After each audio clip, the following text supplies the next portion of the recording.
আমি রুমে বিশ্রাম নিতে গিয়ে শুয়ে পড়লাম। হঠাৎ মনে হলো কেউ আমার পাশে শুয়ে আছে। চোখ খুলতেই দেখি শ্বশুর আমার পাশে শুয়ে আছেন। তাকে দেখে আমি হতবাক হয়ে গেলাম। শ্বশুর আবার ভুলে গেলেন যে আমি তার বউ নই, আমি তার ছেলের বউ। আমি তাড়াতাড়ি নিজেকে মুক্ত করে বললাম, আমি আম্মুজি নই। কিন্তু তিনি নিজের আবেগে মগ্ন ছিলেন। এত বয়সে এসে তার এই উত্তেজনা দেখে আমি হতবাক হয়ে গেলাম। তারপর তিনি আমার হাত ধরে টেনে নিলেন। তারপর শ্বশুর বললেন, আমি তোমার সৌন্দর্য দেখে মুগ্ধ হয়েছি। বুঝলাম তিনি ভুলে গেছেন তিনি কার সাথে আছেন। তারপর আমার সাথে যা হলো তা কখনো কল্পনাই করতে পারিনি। আমার নাম লায়লা। আমি অনেক সুন্দর দেখতে, শরীরের গঠন আর নাই বা বললাম।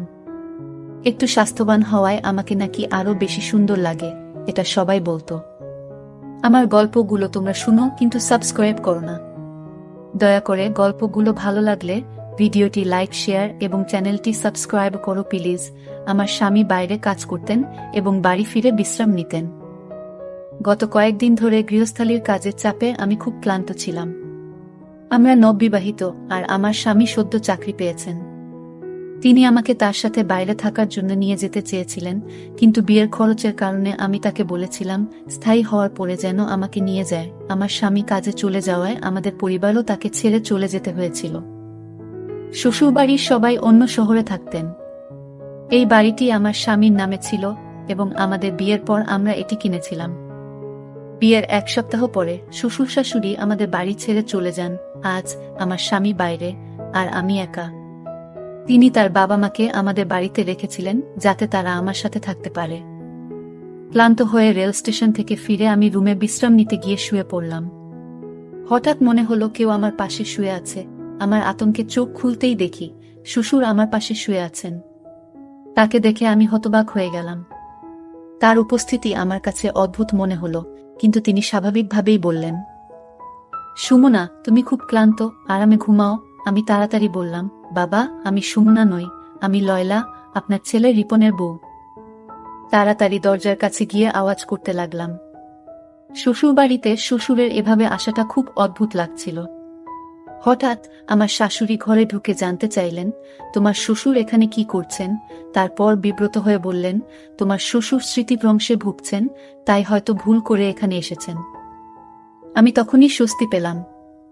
শ্বশুরের ভুল বোঝার কারণে এই ঘটনা ঘটেছে, যা আমার কাছে ভয়ানক ছিল। এটি অন্যায় ছিল, কিন্তু আমার শ্বশুর স্মৃতিভ্রষ্টতার কারণে ভুল করে আমার রুমে এসেছিলেন। আমি দরজা বন্ধ করিনি, কারণ আমরা দুজনেই এই বাড়িতে একা থাকতাম। আমি আবার শুয়ে পড়লাম, কিন্তু ঘুমাতে পারছিলাম না। আমার স্বামী এখন বাইরে থাকে, তাই আমাকে শ্বশুর শাশুড়ির সাথে থাকতে হয়। প্রায় 2-3 মাস ধরে আমি একাই ছিলাম। সদ্য বিবাহিত হওয়ায় স্বামীর ইচ্ছা মেনে নেওয়া ছাড়া আর কোনো উপায় ছিল না। আমার স্বামীর পরিবার আমাদের বাড়িতে এলো। আমার শ্বশুর স্মৃতিভ্রষ্ট ছিলেন, যা আমাকে চিন্তিত করেছিল। এতদিন আমি জানতাম না, কিন্তু এখন বুঝতে পারলাম তার সাথে থাকা কঠিন হবে। বিয়ের পর পুরো 1 সপ্তাহ শ্বশুর শাশুড়ি আমাদের বাড়িতে ছিলেন। সেই সময় শ্বশুরের অসুস্থতার কোনো লক্ষণ দেখিনি, কিন্তু স্বামী চলে যাওয়ার পর তার স্মৃতিভ্রষ্টতা প্রকাশ পেল। এ অবস্থায় তার যত্ন নেওয়া কঠিন হবে। সারা রাত এভাবে ভাবতে ভাবতে সকালে রান্নাঘরে গেলাম নাস্তা করতে। তখনই শ্বশুর এসে হাত জোড় করে দাঁড়ালেন। আমি চিন্তিত হয়ে বললাম, কি ব্যাপার বাবা, এভাবে হাত জোড় করে দাঁড়িয়ে আছেন কেন? শ্বশুর বললেন, রাতে আমি ভুলে গিয়েছিলাম কোনটা আমার রুম আর কোনটা আমার বউয়ের। খুবই লজ্জিত। আমি যদি জানতাম এমনটা হতো না। ভবিষ্যতে যদি ভুল করি ক্ষমা করবেন। আমি বললাম, বাবা, আপনি আমার বর। যা হয়েছে ভুলে যান। এরপর তাকে বাইরে পাঠিয়ে চা নিয়ে আসলাম। আমারও খারাপ লাগছিল, কিন্তু শ্বশুরকে বিব্রত দেখে বুঝলাম আমারও ভুল ছিল। আমরা সবাই মিলে নাস্তা করলাম। তবে আমি আমার স্বামীকে খুব মিস করছিলাম। তিনি প্রতি কয়েক ঘন্টা পর পর ফোন করতেন। শাশুড়িও আমাকে খুব ভালোবাসতেন। আমাদের দিনগুলো ভালোই যাচ্ছিল। শ্বশুর শাশুড়ির আচরণে আমি অনেক হাসতাম। এটা একটা মজার ঘটনা ছিল। যখন আমার স্বামী ফোন করলেন, আমি বললাম, শ্বশুর শাশুড়ির সাথে থাকায় আমি একাকিত্ব অনুভব করছি না। তিনি বললেন, এজন্যই তাদের এখানে রেখে গেছেন। একদিন বিকেল 5টা, গরমের দিনে আবহাওয়া ভালো ছিল। আমি কিছুটা বাতাস নিতে বারান্দায় গেলাম। দোলনায় বসে মোবাইল ব্যবহার করছিলাম। হঠাৎ শ্বশুর এসে বললেন, তোমার হাত অনেক সুন্দর, তুমি অনেক সুন্দর, তোমাকে আগের মতোই সুন্দর লাগছে। এটা শুনে আমি লজ্জা পেলাম এবং উঠতে চাইলাম। তিনি আমার হাত ধরে টেনে নিলেন। আমি রেগে বললাম, বাবা, আপনি কি করছেন? তিনি হেসে বললেন, লায়লা, আমি তোমার সাথে রোমান্স করব না? তোমার সৌন্দর্য দেখে মুগ্ধ হয়েছি। বুঝলাম তিনি ভুলে গেছেন তিনি কার সাথে আছেন। শ্বশুর আবার ভুলে গেলেন যে আমি তার বউ নই, আমি তার ছেলের বউ। আমি তাড়াতাড়ি নিজেকে মুক্ত করে বললাম, আমি আম্মু জি নই। কিন্তু তিনি নিজের আবেগে মগ্ন ছিলেন। এত বয়সে এসে তার এই উত্তেজনা দেখে আমি হতবাক হয়ে গেলাম। এই সময় মা ঠান্ডা হাওয়া খেতে খেতে বারান্দায় এসে জিজ্ঞেস করলেন, কি ব্যাপার, কোনো সমস্যা আছে? আমি উত্তর দেওয়ার আগেই মা শ্বশুরের হাত ধরে তাকে ছাদ থেকে নামিয়ে নিলেন। তিনি বললেন, শ্বশুরের দিনে কয়েকবার এমন খিঁচুনি হয়। পরের দিন রিপন ফোন করল। আমি তাকে বিষয়টি বলতে চাইলাম, কিন্তু মা এসে বললেন, তুমি তোমার বাবার কর্মকাণ্ডের কথা বলো। শ্বশুর জানতেন যে আমার স্বামী প্রতিদিন সন্ধ্যা 4টায় ফোন করে। শ্বশুর মোবাইল নিয়ে আসলেন এবং রিপনের সাথে কথা বলার সময় তাকে কথোপকথনে জড়িয়ে ফেললেন। অনেকক্ষণ পর যখন শ্বশুর ফিরলেন, তখন আমি রিপনের সাথে কথা বলার সুযোগ পেলাম না। মা বললেন, কেন কল কেটে দিল? এরপর বললেন, রিপনের একটি গুরুত্বপূর্ণ মিটিং আছে, রাতে ফোন করবে, তখন কথা বলো। সারা রাত অপেক্ষা করেও রিপনের কল পেলাম না। আমার শাশুড়ি পাশে বসে টিভি দেখছিলেন। তিনি বললেন, বৌমা, তোমার বাবার কাজের সঙ্গে রিপন এর কোনো সম্পর্ক নেই। দয়া করে তাকে এ বিষয়ে কিছু বলো না, নইলে সে টেনশনে পড়ে যাবে। আমি সময় মতো ওষুধ দিচ্ছি, তোমার বাবা তাড়াতাড়ি সুস্থ হয়ে উঠবে। আমি বিভ্রান্ত হয়ে মায়ের দিকে তাকালাম। তিনি বললেন, আমরা অনেক বছর ধরে বড় ছেলে ও পুত্রবধূর সঙ্গে থাকছিলাম। ওরা আমাদের খুব কষ্ট দিত, তাই রিপন যখন আমাদের এখানে থাকতে বলল, আমরা খুশি হলাম। তোমার বাবা সিঁড়ি থেকে পড়ে গুরুতর চোট পেয়েছিলেন। এরপর থেকে আমাদের বড় ছেলে ও মেয়ের জামাই আমাদের বাড়ি থেকে বের করে দিতে চেয়েছিল। রিপন আমাদের তার বাড়িতে রাখার সিদ্ধান্ত নিয়েছে এবং তোমার বাবার ওষুধের খরচ বহন করছে। জামাই, তুমি একদম অন্যরকম। তোমার বাবার ওষুধের খরচ বহন করছে এবং এখন সে এখানে এসে আমাদের সাহায্য করেছে। এখানে বসবাস করে আমি স্বস্তি পাচ্ছি। আগে ভয় ছিল যে রিপন তার ইচ্ছামতো বিয়ে করে বর পুত্রবধূর মতো কাউকে নিয়ে আসবে, কিন্তু তোমার সঙ্গে থেকে এখন স্বস্তি পাই। ছেলেটাও ভালো আর মেয়ের ভালো, তাই রিপনকে কিছু বলবেন না, যেন চিন্তিত না হয়। তোমার বাবার অবস্থা আগের থেকে ভালো, কিন্তু রিপন তার বাবা মায়ের প্রতি খুব সদয়। তিনি আমাদের সমস্যার সমাধানের জন্য আমাদেরকে তার বাড়িতে নিয়ে এসেছেন। যদি বলো তোমার বাবার খিঁচুনি আছে, রিপন কষ্ট পাবে এবং হয়রানি করবে। আমাদের সে ছাড়া আর কোনো সাপোর্ট নেই। আমরা ছোট ছেলে বাড়ি থেকে বের হলে কোথায় যাব? শ্বশুর শাশুড়িকে এই বৃদ্ধ বয়সে কোথায় নিয়ে যাব? মায়ের কথা শুনে মন ভেঙে যায়। বড় ছেলে ও পুত্রবধূর অবহেলার কারণে শ্বশুর শাশুড়ি তাদের বাড়ি ছেড়ে চলে এলেন। আমি শ্বশুর শাশুড়ির কষ্ট বুঝি, কারণ আমার বাবা মাও চলে গেছেন। রিপন এর বাবা মায়ের প্রতি ভালোবাসা দেখে খুব খুশি হই। শ্বশুরের নানা কাজ আমাকে দুশ্চিন্তায় ফেলত। কখনো তিনি আমার কাছে আসতেন, কখনো কোলে নিয়ে যেতেন, কখনো প্রশংসা করতেন, যা আপত্তিকর মনে হতো। তিনি আমাকে নিবিড়ভাবে তাকিয়ে দেখতেন। আমার ঘরে প্রবেশ করার চেষ্টা করতেন আর আমাকে তার স্ত্রী মনে করে অদ্ভুত কাজ করতেন। মাও আমাকে নিষেধ করলেন, তাই আমি মাকে জিজ্ঞেস করলাম, বাবাজি কি ওষুধ খাবেন? পাপাজির স্মৃতিভ্রংশতা বেড়েই চলেছে। সবচেয়ে কষ্টের বিষয় ছিল শ্বশুরমশাই শুধু তার স্ত্রীর ব্যাপারে ভুলে যেতেন, বাকি সবকিছু মনে রাখতেন। অনেক সময় ইচ্ছাকৃতভাবে তার ব্যক্তিগত জিনিস লুকিয়ে রাখতাম, কিন্তু তুচ্ছ জিনিসও তিনি মনে রাখতেন।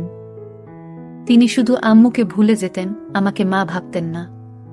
মনে হতো তিনি স্মৃতিভ্রষ্টতায় ভুগছেন না। যদি ইচ্ছাকৃতভাবে করতেন, তবে তাকে সহ্য করতাম না। স্বামীর চলে যাওয়ার পরে 3 মাস অনেক কষ্টে শ্বশুর শাশুড়ির সাথে কাটিয়েছি। রুমের দরজা বন্ধ করে ঘুমাতাম এবং সারাদিন মুখোমুখি না হওয়ার চেষ্টা করতাম। একদিন দুপুরে দরজায় তালা লাগাতে দেখলাম দরজাটা ভাঙা। চিন্তিত হলাম, কারণ সকাল পর্যন্ত দরজার তালা ঠিক ছিল। বিকালে ঘুমানোর সময়ও আমি সবসময় রুমের তালা লাগিয়ে রাখতাম, কিন্তু আজ তালাটা নষ্ট হয়ে গেছে। কোনোভাবে দরজাটা ঠিকমতো বন্ধ করেছিলাম।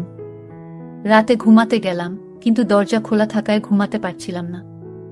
রাত 3টায় ঘুমিয়ে পড়লাম। সকাল 6টায় ঘুম ভাঙল।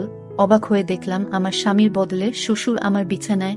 আমি শ্বশুরকে জাগালাম, কিন্তু তিনি আমাকে সুন্না বলে ডাকতে লাগলেন এবং আমাকে জড়িয়ে ধরার চেষ্টা করলেন। আমি নিজেকে মুক্ত করার চেষ্টা করছিলাম। তখন সকাল 6:05, স্বামী রিপন হঠাৎ 3 মাস পর ঘরে ঢুকে পড়লেন। আমি নাইট ড্রেস পরা ছিলাম, শ্বশুরও রুমে ছিলেন। রিপন আমার মুখে জোরে থাপ্পড় মারলেন এবং বললেন, আমি বিশ্বাস করতে পারছি না যে তুমি এমন কাজ করেছ। তার কথায় আমি হতভম্ব হয়ে পড়লাম। অশ্রু গড়িয়ে পড়ল। তাকে বোঝানোর চেষ্টা করলাম, এটা আমার দোষ নয়। বাবা যে স্মৃতিভ্রংশ আছে, তাই তিনি আমার রুমে এসেছেন। আমি তাকে সবকিছু সত্যি বললাম এবং বললাম মা ও বাবা উভয়ই আমাকে সমর্থন করবে।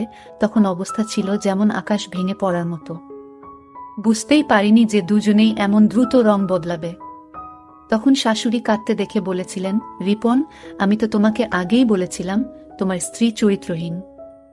ওর আচার ব্যবহার খুব খারাপ। আমি অনেকদিন ধরে তোমাকে বলছি যে তোমার স্ত্রী তোমার বাবাকে পটানোর চেষ্টা করছে, সে তোমাকে ছাড়া থাকতে পারছে না, তাই এমন করছে। শাশুড়ি মা আরও বলেন, ও তোমার বাবার নয়, তোমার স্ত্রীরই দোষ। এই মেয়েটা খারাপ। মা তখন কান্নায় ভেঙে পড়লেন, আর আমি তাকিয়ে দেখছিলাম কতটা সহজে মিথ্যা বলছে সে। শ্বশুর বলল, তোমার স্ত্রী আমাকে প্রলুব্ধ করেছে। বলল, আমার সাথে রাত কাটাবে না, বললে তোমাকে আমাদের সম্পর্কে মিথ্যা বলবে এবং আমাদের এই বাড়ি থেকে বের করে দেবে। বাবা বললেন, আমি একজন সৎ মানুষ, আমি কখনো কোনো নারীর দিকে তাকাইনি। আমি এই বৃদ্ধ বয়সে এমন পাপ করতে পারি না। তোমার স্ত্রীর কথায় আমার কোনো বিশ্বাস নেই। রিপন এর মুখ রাগে লাল হয়ে গেল। সে কিছু না বলে আমার হাত ধরে বলল, তুমি আমার মা বাবাকে কষ্ট দিচ্ছ, তোমার লালসা পূরণ হচ্ছে না বলে আমার টার্গেট হয়ে গেছ। গত 2 মাস ধরে আম্মু আমাকে প্রতিদিন ফোন করে তোমার কিছু ছবিও পাঠিয়েছে, কিন্তু আমি আম্মুর কথা বিশ্বাস করিনি। আমার বিশ্বাস ভেঙে দিয়েছ। আজকে আমার সব ভুল ভেঙে গেল। মা বারবার বলার পরেও আমি যদি না আসতাম তাহলে কিছুই জানতাম না।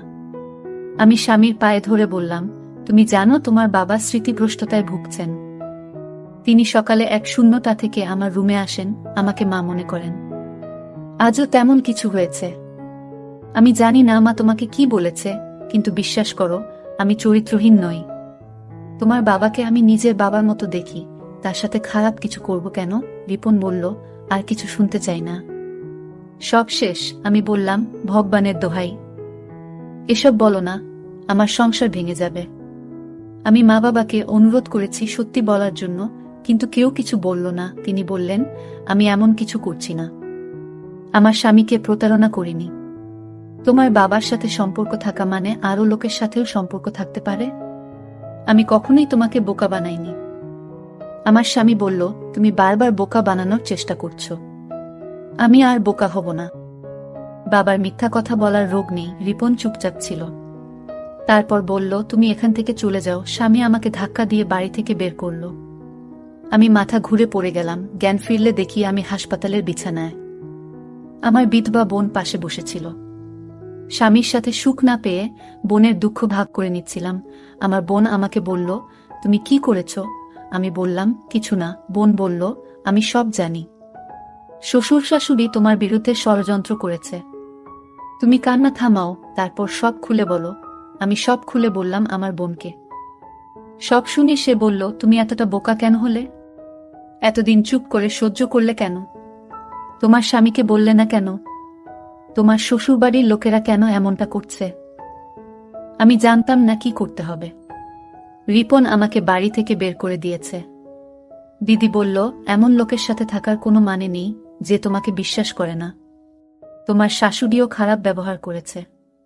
প্রায় 1 সপ্তাহ পর রিপন ডিভোর্স পেপার পাঠাল। আমি জানতে চাইলাম আমার শ্বশুর শাশুড়ি কেন এমন করছে। আমি আমার ছোটবেলার বন্ধুকে বললাম, সত্যিটা জানার জন্য শ্বশুরবাড়িতে যে কাজের মেয়ে হিসেবে ঢুকে সব দেখে আসো। সে রাজি হলো। পরের দিন সে কাজের মেয়ে হিসেবে শ্বশুরবাড়িতে ঢুকল। আমার শাশুড়ি তখন একা ছিল এবং তাকে সাহায্য করার জন্য কাউকে খুঁজছিল। বন্ধুটি বলল, সে সব কাজ করবে। কাজের মেয়েটি আমার শ্বশুরবাড়িতে ঢুকে সবার আস্থা অর্জন করে এবং ঘরের সব খবর রাখতে শুরু করল। সে জানতে পারল যে আমার স্বামী এখন আর বাইরে কাজ করেন না, বরং একই শহরে আছেন। 2 শূন্য দিন কেটে গেল। আর আমার বন্ধুর সব শোনার পর শ্বশুরবাড়ির সব কথাবার্তা আমাকে জানাল।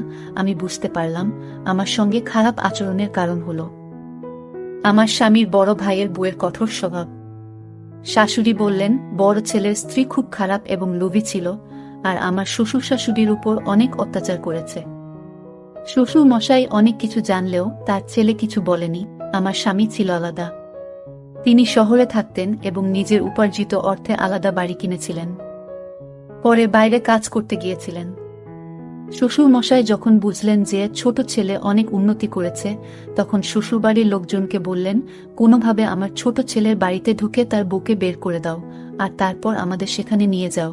এভাবেই তারা আমার বিরুদ্ধে ষড়যন্ত্র শুরু করল। তারা আমাকে দোষারোপ করে সমাজে অপদস্থ করার পরিকল্পনা করল। তাদের লক্ষ্য ছিল আমার স্বামীকে প্রভাবিত করে বাড়িটি তাদের নামে করিয়ে নেওয়া। বড় ভাইয়ের বউ এবং ভগ্নিপতি খুব লোভী হয়ে পড়েছিল এবং তারা এই বাড়ি নিজেদের নিয়ন্ত্রণে নিতে চেয়েছিল। তবে তারা জানত না সম্পত্তি হস্তান্তর এত সহজ নয়। আমার দৃঢ় বিশ্বাস ছিল একদিন না একদিন তাদের সত্য প্রকাশ পাবে। শ্বশুর শাশুড়ি যা করছিলেন তা বড় ছেলের বউয়ের নির্দেশে হচ্ছিল। শ্বশুর শাশুড়ি ভয়ে ছিলেন, আর বড় বউ তার স্বামীকে এই পথে টেনে নিয়ে এসেছিলেন। এরপর শ্বশুর শাশুড়ি আমার বিরুদ্ধে নানা ষড়যন্ত্র শুরু করেন। তাদের উদ্দেশ্য ছিল আমাকে শারীরিক ও মানসিকভাবে দুর্বল করে ব্ল্যাকমেইল করা, যাতে বাড়ির কাগজপত্র তারা হাতিয়ে নিতে পারে। শ্বশুর মশাই প্রমাণ সংগ্রহ করছিলেন আমাকে ফাঁদে ফেলার জন্য। তারা চেয়েছিলেন আমার স্বামী আমাকে বিশ্বাস না করে বাড়ি থেকে বের করে দিক, যাতে ছোট ছেলের বাড়ি রক্ষা করতে পারেন। শাশুড়ি আমার ভিডিও আমার স্বামীর কাছে পাঠিয়েছিলেন আমাকে অপদস্থ করতে। শেষে তারা আমার ভিডিও ব্যবহার করে আমাকে ব্ল্যাকমেইল করার চেষ্টা করল, কিন্তু আমার স্বামী সত্য জানতে পেরে তাদের ফাঁদে পা দেয়নি। সব বলে ছেলের বাড়ি বাঁচিয়েছে, কিন্তু এখন আমার স্বামীর প্রতি বিশ্বাস উঠে গেছে। আমি আর ফিরে যেতে চাই না। সত্য কখনো লুকিয়ে থাকে না। আমি জানি একদিন না একদিন আমার স্বামী এসে ক্ষমা চাইবে। আমার শ্বশুর শাশুড়ি সব শুনে কেঁদে বললেন আমরা বড় ছেলের স্বার্থে ছোট ছেলের সঙ্গে অনেক অন্যায় করেছি। কিছুদিন পর আমার শ্বশুর তার ছেলে রিপনকে পুরো সত্য বললেন, কিভাবে বড় ভাই এবং তার বউ তাকে হয়রান করত। 1 মাস পর আমার স্বামী এসে ক্ষমা চাইল, যদিও আমাদের ডিভোর্স হয়ে গিয়েছিল। সে বলল তোমার বোন যা বলেছিল তা সত্যি, তুমি আমাদের বাড়িতে ফেরত এসো। সম্পর্ক শেষ হয়ে গেছে, কারণ বাবা মা সবকিছু বলেছে। পুলিশও বড় ভাইকে গ্রেপ্তার করেছে। শ্বশুর শাশুড়িও পুলিশের কাছে পুরো সত্য বলেছে। আমার স্বামী বলল প্লিজ লায়লা, আমার সঙ্গে এসো, তোমার নামে বাড়িটা লিখে দেব। শ্বশুর শাশুড়িও এসে ক্ষমা চাইলেন, কিন্তু আমি তাদের ক্ষমা করতে রাজি ছিলাম না। আমার বোন বলল এখন ওরা বুঝে গেছে, আর ভুল করবে না। তোমার স্বামী তোমার নামে বাড়ি লিখে দিচ্ছে, এর চেয়ে বড় প্রমাণ আর কিছু হতে পারে না। চলো চুপচাপ ফিরে যাও। আমি বোনের কথায় রাজি হলাম। তার বড় ভাই আর তার বউ গ্রেপ্তার হলো এবং স্বামীও বাড়ি ছেড়ে চলে গেল। শ্বশুর শাশুড়ি এখন একাই থাকে। আমার স্বামী এখন একই শহরে কাজ করছেন। আমাকে একা রেখে কোথাও যান না। সব ঠিক হয়ে গেছে। আমার বোন